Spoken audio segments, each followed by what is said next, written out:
It's a Monday after BYU enjoyed a bye week in football, but it was boring as all get out. We'll talk about that. We'll also talk about BYU basketball. Could this team be better than we all anticipated coming into the season despite a loss to San Diego State? Let's talk about it. You are Locked On Cougars, your daily podcast on the BYU Cougars, part of the Locked On Podcast Network. Your team every day.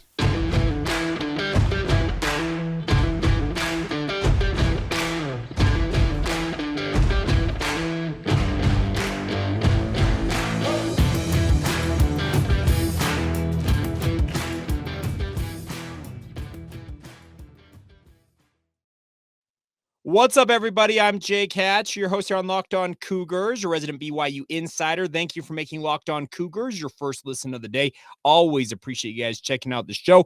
We are proud to be part of the Locked On Podcast Network, and of course, we are your only daily podcast focused on the BYU Cougars.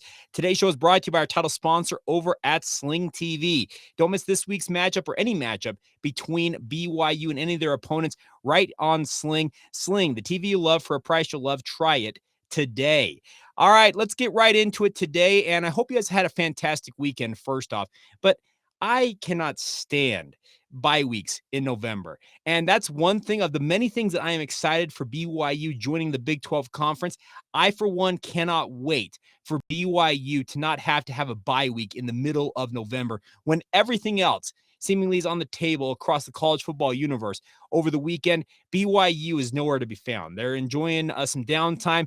Obviously much needed. They've played 10 straight weeks of football, but they needed that bye week, 3-4 weeks ago. And that's the thing that the Big 12 will afford BYU is no more of this having to play 9-10 weeks in a row and getting yourselves absolutely ground down to the nubs figuratively and in some cases quite literally with regards to some of the injury concerns that BYU had. This is a team that needed that bye week somewhere in the middle of October. Think about this. Had BYU potentially, after they face off against both Arkansas and Notre Dame in the month of October, they get an off week after that. And even if they lost both of those games, they still have a chance to reset and hopefully recalibrate a little bit and then get back after it against Liberty and East Carolina. How different might this season have looked had BYU had a bye week in the month of October? Instead, it comes in the middle of November. I hate it. I'm not going to mince words. I think it's absolutely worthless in many ways that BYU had the bye week when they had it. In many ways, I think BYU would have rather been playing this weekend, played straight through 12 straight weeks of football. If you're not going to give them the bye week at an advantageous time, give them the bye week at the tail end of the regular season. I know that sounds completely weird, but at the point that BYU finally had the bye 10 weeks in, I think if you would ask some of these players, they would have rather just played this past weekend. And frankly, as a BYU fan, weren't you bored off your rocker, not able to watch your team? I know you're able to tune into some other games and watch some of the other storylines in college football nationally, but you'd rather have your team playing. So, and the other thing about this is this week against Utah Tech, nothing against the Trailblazers, nothing against former Dixie State. They have a good program. They're on a little bit of a roll here. I think they've won 3 straight games. Speaking of Utah Tech coming in here, but this is a game that's supposed to be played first month of the season, first week of the season. That's what BYU is going to be doing moving into next year. I know Sam Houston State will actually be the opener. They're a former FCS team, or actually will be a former FCS team after the season. They'll be making the jump up to the FBS ranks. But it just feels like in some ways BYU falls off the radar in the month of November. And they have done that many seasons throughout this independent era. Think about it. In November, is BYU been much of a storyline outside of 2020 and 2021? If you go back through the history, not really. And they've played kind of the dregs of their schedule, sadly, during that month. Think back to the early days of independence. BYU's playing the likes of Idaho. I remember that snowy night down there, at LaVell Edwards Stadium, an 8:15 start. There was a fan building a snow fort up in one of the corners of the end zone. The month of November has been an absolute waste many seasons for BYU, just simply due to the fact of the caliber of the opponent, having bye weeks in the middle of a season when the races and all the other conferences, are coming down to the finish, and BYU, they're just kind of off in la la land in many ways, just not a factor. They're not necessarily making headlines. I know that they made some headlines during, like I said, the 2020 and 2021 seasons, but this year, what is this bye week and then this game against Utah Tech going to do anything? What's going to do for BYU, the storyline about BYU? Not much. And if any of you tuned in and watched Stanford play Utah on Saturday night, you saw one of the most impotent offenses I've ever seen. And Stanford's not good. So BYU should finish the month of November. They should bounce back from 4 straight losses in the month of October. They should win 3 here in the month of November. They should be 7-5 going into bowl season.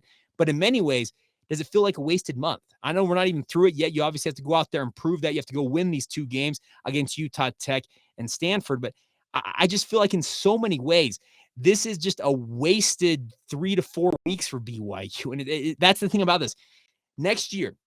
This time next year, no matter how the season is going for BYU, they could be at the exact same position. They could be 5-5, 4-5. Who knows what they could be at this time next year.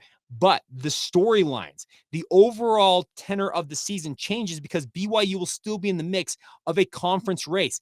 The Big 12, BYU will be a factor. Who are they playing down the stretch? Could they play spoiler for a program out there? Could they go out there and have themselves a fantastic finish and find themselves playing in a bigger bowl game than they've played it in well over a decade? That's the difference this year versus next year for BYU is that in the month of November, it's no longer that waste of time. It's no longer just playing out the string for BYU.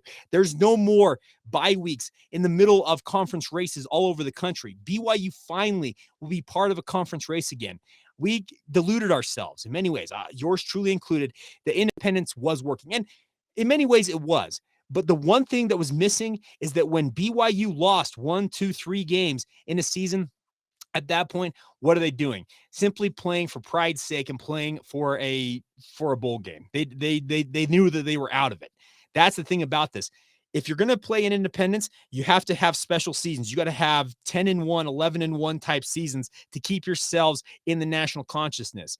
Not so much when it comes to a conference race, because even if you are a 500 team in the Big 12 next year, and that's what BYU very easily and probably what I'm expecting BYU to be this time next year, the simple fact of the matter is you are going to be part of a conference race, and you can play a factor in how the conference plays out.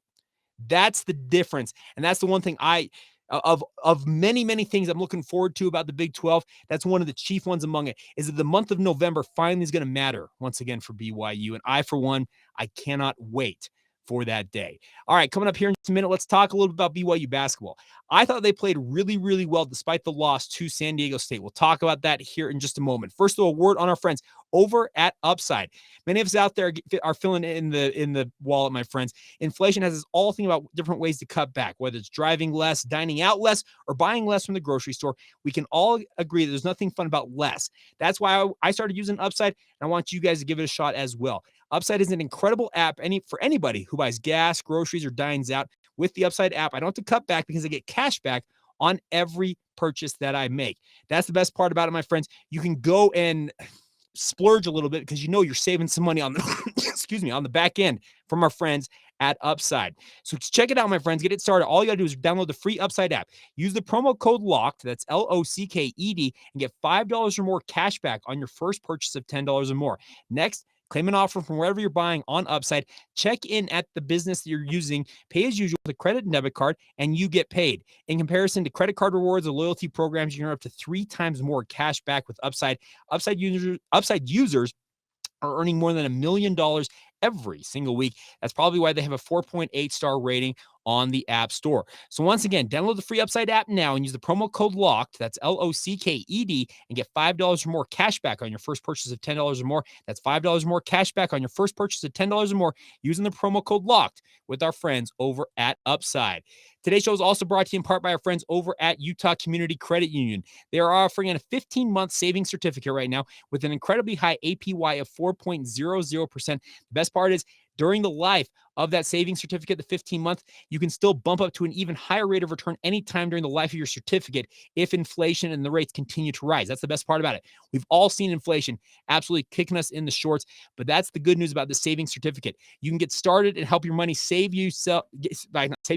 make yourself some money by saving some of it with UCCU. The best part about it is it's similar to a savings account. Both are great ways to earn a high rate of return, but the savings certificate is significantly higher than your standard standard savings account. The best part is you make that one deposit, then let your money grow and grow and grow with that fixed rate of return that's much higher than the standard savings account. It's a lot higher in terms of that 4.00 APY. The best part is you can get started for as low as $500, making this an awesome opportunity for every type of saver, both big or small. All you got to do to get started is you can do it online, over the phone, or just stop by any UCCU branch. They're all over the place, my friends, in Utah County, even in South Salt Lake County. But remember, this offer is only for a limited time, so get started on it today. All you got to do is go to uccu.com to learn more and get started on that savings certificate today. Once again, that's uccu.com. Call them or stop into any branch and get started with that savings certificate today. That's UCCU. Love where you bank. All right, my friends, let's talk a little BYU basketball, but a quick reminder, if you want to catch up on all the news you guys need to know about every single day, make sure you check out the Locked On Sports Today podcast. From the games that matter to the biggest stories in sports, biggest stories, to the matters the most to the biggest stories in sports, if you're my alliteration and my diction right, go beyond the scoreboard and behind the scenes with the local experts and insights only the Locked On Podcast Network can provide. That's Locked On Sports Today, available on this app, YouTube, or wherever you get your podcasts. All right, BYU men's basketball falls 82-75 to San Diego State Friday night. But the thing about this is I actually came away very impressed with BYU's fight in this game. I know it was a loss. Trust me, they're 1-1 on the season. They came off a very unimpressive win against Idaho State on Monday night in their season opener. And frankly, that performance against the Bengals had me absolutely terrified that BYU was going to San Diego, was going to get absolutely blown off the floor at Viejas Arena. But BYU, they took it right to San Diego State most of the night. Spencer Johnson had a career-high 17 points in the loss for BYU, and BYU held a 40-36 lead at halftime. They extended the lead with a 12-6 run with two three-pointers from Gideon George and some points in the paint from Fus Traore, and then BYU gets it to a 10-point lead, 52-42, with about 16 minutes to go in the game, if I recall correctly. Then at that point, San Diego State started to go to work, and you thought BYU, okay, they can continue to kind of match each one of these forays or these runs that San Diego is trying to make at you. BYU, they just kept fending off just punch after punch after punch from San Diego State, but eventually they got worn down. BYU ended up, when did they lose the lead? Let me double check here. Ended up, oh man, I'm trying to find it. I had my notes written here. BYU ended up, anyways, regardless, it was a 21-8 run. 21-8 run for San Diego State. They got the lead with a dagger three-pointer from Darian Trammell as part of that run, and then BYU closed the game with nearly 2 minutes without a field goal before the buzzer, losing by 7. And in that game, the one thing about this is San Diego, they just kept coming in wave after wave at BYU. And like I said, BYU battled most of the night, but it was the final, about 3 to 4 minutes of this game where it just got away from the Cougars. Now, the thing about this is a BYU team that has now a combined 43 turnovers in 40 minutes of action. An average of 1+ turnover every single minute of game action they've had this season. You got to cut that in half. BYU, the fact that they're 1-1 with 43 turnovers, 23 of them against Idaho State, and then 20 of them against San Diego State. If you cut those turnovers in half, I'd frankly think that BYU would have run away with both of these games in terms of victories. Those turnovers are really what kind of turned the game on its head for BYU against San Diego State. They had really done a decent job at controlling the action despite their turnovers early on in the game, but as they continue to mount, you saw it against Idaho State. They come down the court and you're thinking, okay, they just got to break through here. They got to just get some points and get the lead. If they get the lead, they're going to win this game. And it finally happened with 12 seconds to go. Spencer Johnson hits that big three. And BYU escapes with the win over Idaho State, but it was not meant to be against San Diego State. San Diego State has got just so many talented players. I'm not going to be surprised if 3 or 4 of these guys from San Diego State end up playing in the NBA. They've got Nathan Mensah, who was the Defensive Player of the Year in the Mountain West Conference last year. Darian Trammell, who is a high-level transfer from Seattle, averaged nearly 18 points a year ago for Seattle in the WAC. The thing about it is BYU fought tooth and nail down the stretch, but finally the turnovers and the lack of offense down the stretch doomed them in this game. So I don't want to say that you don't take moral victories, because that doesn't exist in high level college basketball. It's just it's kind of stupid to say that they got a moral victory here. But the thing about it is, this BYU team, they're far from a finished product right now. It just seems like in many ways they're still figuring out how to play together, and that's the exciting part about this BYU team is, once they quote unquote put it all together, how good could this squad be? And that's the exciting part. If you're a BYU fan, is this is a team that is far from a finished product. And I know that you would have liked to have had a win over San Diego State in your back pocket, to have a win over a top 20 program the first week of the season. That's a huge win to have on your NCAA tournament resume. As it stands, a 7-point loss to San Diego State, and we'll ultimately see as the season progresses if that 7-point loss looks bad or good for BYU in the end. But the fact is, the BYU, I think they can build off of that performance against San Diego State. Like I said, I was terrified coming off of Idaho State. I'm like, okay, if they're going to play like this, they're going to get absolutely obliterated by San Diego State. But BYU came in, they were shooting it well. They ended up 5 of 11 from 45% from beyond the arc in the first half of the game. Now they host Missouri State on Wednesday night, and then Nicholls State comes in on Saturday for BYU. So 2 big home games this week for BYU. And I would encourage you guys, if you have the opportunity to do so, get out and watch BYU play. Both of the games are going to be broadcast live on BYU TV if you happen to live outside the state and can't make it to the Marriott Center. But this is a team that I think this is an opportunity. If they can get to 3-1 after this week, that's a pretty solid start, all things considered, for BYU. Is it the best performance that BYU is? Are they the best opponents that BYU has played? No, they haven't. And that's the thing about it, is this is not a BYU team that you look at and say, okay, if they make it to 3-1, you're not going to say, wow, this team's headed for the NCAA tournament. But if they're 3-1, despite not necessarily being that quote unquote finished product that BYU would like to be, I think this is a team that can build on this. They ended up shooting 45.9% from the field in the game against San Diego State, 34.6% overall from three. Those percentages, I think that if they can hold that 45% overall from the field, but raise that 3-point percentage. They were awful against Idaho State. They raised it against San Diego State, but not by much. If you can get that number to around 40%, this is a team, I think, BYU, that can shoot with anybody in there on the rest of the way on their schedule. I know that they have Gonzaga out there, and by the way, Gonzaga looks about as scary as anybody. I don't know how many of you watched them play Michigan State. They're a machine. So Michigan State learned very, very quickly that Drew Timme is maybe the best single college basketball player in the country. Do I think that Drew Timme is a future star at the NBA level? Absolutely not. Actually, I think his game is in many ways outdated for the NBA level right now, but he is so effective at what he does for Gonzaga. But really, BYU can shoot the ball at a high clip, and they can start to cut back on the turnovers. They play good defense. Honestly, I think BYU's their defense is ahead of their offense right now when it comes to this basketball team. If they continue to defend at a high level, just continue to absolutely battle in each game that they're in, this is a team that I think can go quite a ways this season. Like I said, it's far from a finished product, and that should be the positivity that I'm trying to impart on you with regards to BYU basketball, is that they are not anywhere near what they can become. And if they get to what they can become, maybe just maybe they're an NCAA tournament team at the end of the season, but there's still so long to go. We're 1 week into the season. It's going to go until the end of February. We're still in mid-November. Think about how long that season is going to be. But if BYU, they build on some of these traits they've developed early on this season, and they continue to kind of come together and coalesce and become that cohesive unit, I'm excited for this basketball team. I think they can make some noise, and that should be the exciting part if you're a BYU fan. All right, coming up here in just a minute, we'll continue on by recapping the weekend for other BYU sports. Women's soccer gets a huge win in the first round of the NCAA tournament. Where do they go next? We'll talk about that. We'll also update you on how women's basketball is doing, as well as women's volleyball. They're finished off their season with a flourish here. We'll get to all of that in just a moment. First, though, a word on our friends over at Nissan. This week's thrilling moment in college football is brought to you by Nissan. The thrilling design behind the new lineup from Nissan are intended to empower drivers and vehicles such as, as capable as a driver as themselves. When I think of unbelievable abilities on the field for this week's thrilling moment, it has to be, and because BYU didn't play this week, I'm going back in BYU football history. I had a chance last night to watch the San Francisco 49ers and the Los Angeles Chargers play.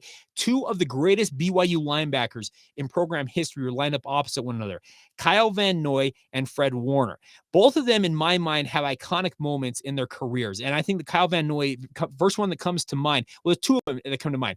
One was that Holiday Bowl against San Diego State. It wasn't the Holiday Bowl. It was the San Diego Community Credit Union Poinsettia Bowl, where he single-handedly won that game for BYU.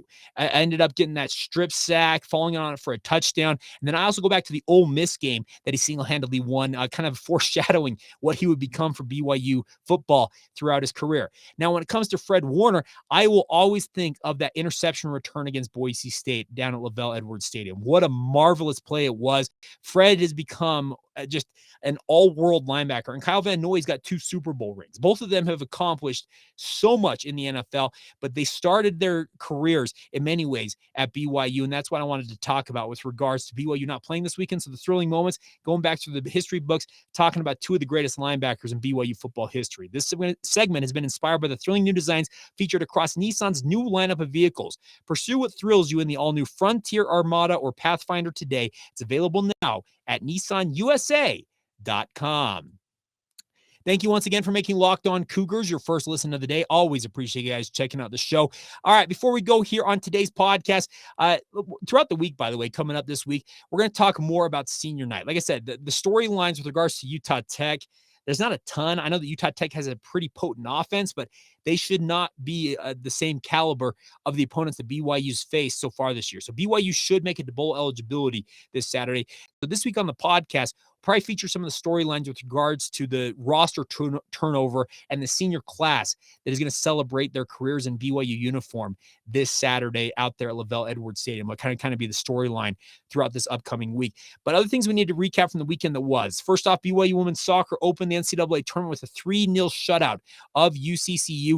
BYU outshot UVU 21-11, getting that 3-0 goal advantage in the win.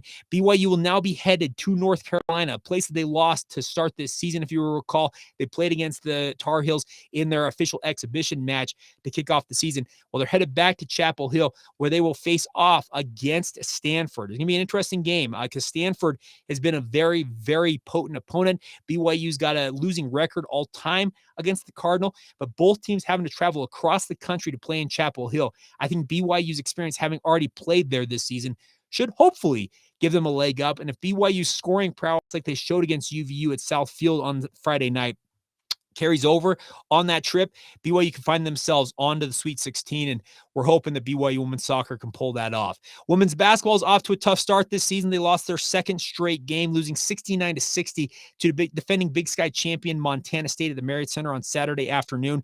BYU actually outshot the Bobcats 44-38% overall from the field, but they could not match Montana State's 50% mark from beyond the arc. Also, BYU women's basketball, similar to the men's team, turnovers, huge storyline, 17 of them in the loss against Montana State. Obviously, BYU off to a tough loss. It was a 30-game home win streak that BYU saw snapped in that loss. They had not lost since losing to Portland on January 4th of 2020. BYU is going to be back in action. They're welcoming a future Big 12 opponent, Oklahoma, to the Marriott Center. That'll be on Tuesday, excuse me. Yeah, I thought it was Wednesday, but it's actually Tuesday. The 15th Sooners and the Cougars will tip off at 3 o'clock Mountain Time. That game will be streamed live on BYUtv.org if you want to tune in Tuesday afternoon. Women's volleyball finished off their 5th consecutive win with a sweep of St. Mary's at the Smith Fieldhouse Saturday afternoon. BYU is now 19-5 on the season, 13-2 in the West Coast Conference. They head to California. It was their final home match of the season. Their final WCC road trip of the season will begin this coming week with Pepperdine and Loyola Marymount on back-to-back matches down there in Southern California. Both of those matches will be streamed on the WCC network. Women's volleyball, number 18 in the country, looking to finish off their season in positive fashion. And obviously a win like they got over St. Mary's on Saturday is a good way to go about it, with 5 straight victories under the belt. The final note for you guys on today's show is the BYU men's and women's cross country programs are one step closer to competing at the NCAA National Championships. The men's team finished number 2 at the Mountain Region Championships. BYU ranked number 2 in the country, living up to their billing, getting the win despite having 3 of their top runners sit out. BYU gets an automatic bid into the NCAA tournament. So they are headed already to that national championship, whereas the women's team, ranked number 6 in the country, actually finished a disappointing 6th place at the Mountain Region Championships. They're going to have to rely on being one of the 13 at-large bids that'll be announced. I believe it's it's coming up. Actually, no, am I looking at this wrong? Maybe they did already get it, but regardless, they're banking on getting that at-large bid into the NCAA championships. Both teams should be in. And the men's team, they got a really, really tough draw upcoming because Stanford's highly ranked. Their arch nemesis, Northern Arizona, is right there in the mix. They're going to have to really show some things. But the good news is they got that number 2 finish with, like I said, despite having 3 of their top runners sit out. And there was a story written in the Deseret News by Doug Robbins. Excuse me. Excuse me there. I'm still dealing with a little bit of congestion from that cold I had, but Ed Eyestone said that his strategy of holding those guys out, the top 3 runners, is actually something they used when they won the national championship in 2019. So he's actually doing it all over again with the hope it has the same result. BYU getting some better performances in the national championship once they get there. We'll see how it all shakes out, but best of luck to the men's and women's cross country teams on their way to the NCAA championships. Always good to see them competing at a national level as they typically do every single year. All right, that is going to do it for this Monday edition of the show. Thank you so much for tuning in. Like I said, what a boring weekend without BYU football in our lives. But the good news is it's the final November. We'll have to deal with that, at least for the foreseeable future. And that's the positive if you're a BYU fan. Coming up on tomorrow's show, we'll recap whatever we learned from BYU's weekly press conference. Kalani Sitake going to address the media. We'll have more for you guys on the Tuesday edition of the show. A huge thank you once again for making us your first listen of the day. Want to encourage you now to make your second listen. Our friends over the Locked On Big 12 podcast. They do an incredible job making sure you guys are up to speed on everything going on in BYU sports, not BYU sports, Big 12 sports out there, Big 12 football, basketball, everything else. They got you covered with the Locked On Big 12 podcast. Get it free and available wherever you get your podcasts, just like this one. That'll do it for myself. Have a great rest of your day whenever you watch and or hear this, and I hope you guys are all doing fantastic out there. This has been the Locked On Cougars podcast. See ya.